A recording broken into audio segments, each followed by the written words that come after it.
राज्यातील आपत्कालीन परिस्थितीमुळे शालेय शिक्षण सुरू होण्यास अडचणी आल्या आहेत। या परिस्थितीचा सामना करून शिक्षण सुरू करणे गरजेचे आहे। यासाठी 10वी आणि 12वीचे वर्ग 5 ऑगस्टपासून प्रायोगिक तत्वावर प्रत्यक्ष पद्धतीने सुरू करण्यात येणार आहे।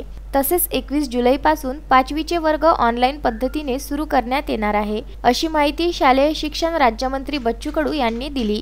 सध्याच्या परिस्थितीत शिक्षण सुरू करण्यासंदर्भात जिल्हा शिक्षण व प्रशिक्षण संस्थेत कडू यांच्या अध्यक्षतेखाली बैठक घेण्यात आली। यावेळी उपसंचालक अंबादास पेंदोर, जिल्हा शिक्षण व प्रशिक्षण संस्थेचे प्राचार्य रवींद्र आंबेकर यांच्यासह 5ही जिल्ह्यातील शिक्षण विभागाचे अधिकारी उपस्थित होते। खासगी शाळांनी सर्व वर्गाचे ऑनलाईन शिक्षण सुरू केले आहे।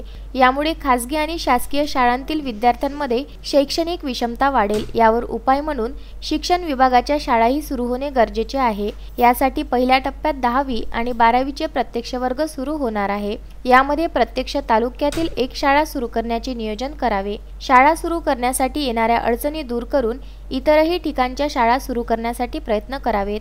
शाळा सुरू झाल्यानंतर विद्यार्थ्यांचा अभिप्राय घेण्यात यावा। यासाठी गावातील सरपंच किंवा समिती सदस्यांची मदत घ्यावी, असे मंत्री बच्चू कडू यांनी सांगितले। शासनाने पहिली आणि दुसरीचे ऑनलाईन शिक्षण घेऊ नये असा निर्णय घेतला आहे। तरीही काही शाळा केवळ शुल्क वसूल करण्यासाठी वर्ग घेत असल्याचे निदर्शनास आले आहे।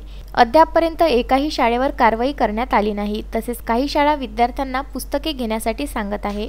मनाई असताना काही शाळेतच पुस्तक विक्री करण्यात येत आहे।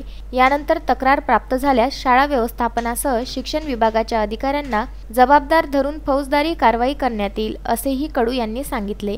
Bureau report, Vidarbha news, Amravati.